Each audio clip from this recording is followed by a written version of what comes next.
The weather has finally cleared up out here in Southern Oregon. A little better than a novice driver, but to be able just to pick it up this quick, you know?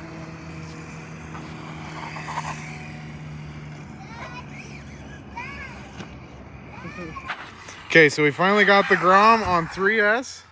We're doing a little break-in test. Oh my God, that thing is lightning fast. We can't even do a full speed run on my street. In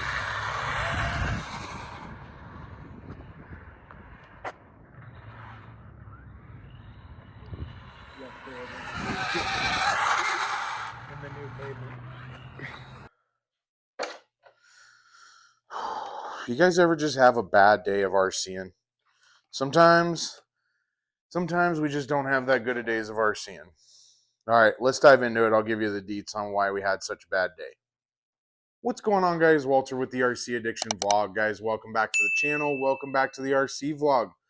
Yesterday we had a bash day. As you can see, we had a little bit of a lineup of cars to take out bashing. We went to the skate park, which was an epic fail. And then we came back to fix the cars that we broke and still had epic fails. And so, but sometimes that's just how RCing goes, right? We've had these conversations before about even in the racing stuff that not everything always goes the way we want it to. And so I wanted to give you guys a quick breakdown of what we had happen yesterday. So this is my Rustler 4x4 Ultimate. That's pretty tricked out. It's got quite a few things on it. I mean, it's an Ultimate, so it came that way right out of the box. But this thing's got quite a few upgrades on it. And yesterday, we found out exactly what happens when you upgrade certain things. We just had this conversation the other day about upgrades and why some upgrades are worth it and some upgrades are not. And so we're going to dive into that.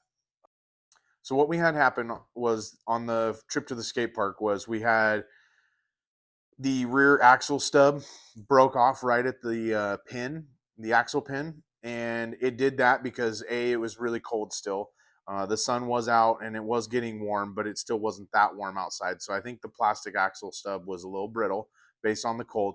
And then because this thing has it's an Ultimate, it has the aluminum hub carrier or rear hub carrier, axle carrier, and you have this super strong hub holding this plastic axle, and the axle sticks out, so far away from the aluminum. And with the heavy tires on it, I think that is the weak point, right? That axle and pin and stub is what's going to snap next.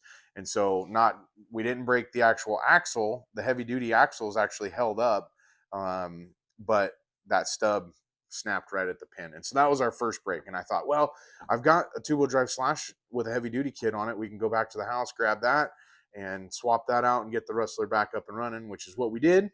And then about 20 minutes later, we ended up, which is where we're at right now, is a broken front arm. We clipped the corner of the curb with the right front tire, and that was all she wrote. Sometimes, guys, when these cars are this fast, it can become a little bit of a problem, and that's kind of what happened to us yesterday. We just had a couple of driving errors, and sometimes that'll ruin your day. The RC guys out there that bash and watch the channel, you guys understand that. Sometimes it's a bum deal. It's just that's how it works, and it's not the way we like it to go. But of course, after this broke, then we jumped onto the Pro Moto. We threw the Pro Moto out at the skate park. That was very challenging. If you guys, I gave my buddy Ryan the remote, and he had never driven one, and he was not expecting it to be that hard, and I mean, he's a way better RC driver than even I am, and I would, probably list myself as an intermediate to advanced driver, and those guys are all advanced. Ryan and all his buddies are all advanced drivers, and it still took him a little bit of time to get used to it. And even at the skate park, it's not enough room, unfortunately. Like, it was fun. Unfortunately I didn't get any clips, but I was able to hit some tabletops and get some good air with the Pro Moto. It does handle really, really well. But it's very tough to drive in tight conditions, and just can be challenging. So you really got to have some open space for that. And so we ended up not running too much of that because we didn't really want to break that. That's kind of a one-off car that we don't really want to break too much. And then when we came back to the house, we ended up trying to get rallied together and get Ryan's slash fixed, the Rustler fixed. And we ended up kind of going back to the old two-wheel drive slash and two-wheel drive Stampede stuff we bashed out in front of the house. And that's when we ended up doing some speed runs on the Mojave Grom too. So make sure you guys click to that video next after this one, because we did some speed runs in front of the house with that Mojave Grom on 3S. Oh boy, let me tell you, that thing is a rocket ship. If you haven't gone out and gotten yourself a brushless Grom yet, I highly suggest you do that. It is one of the best mini bashers that I've gotten so far this year.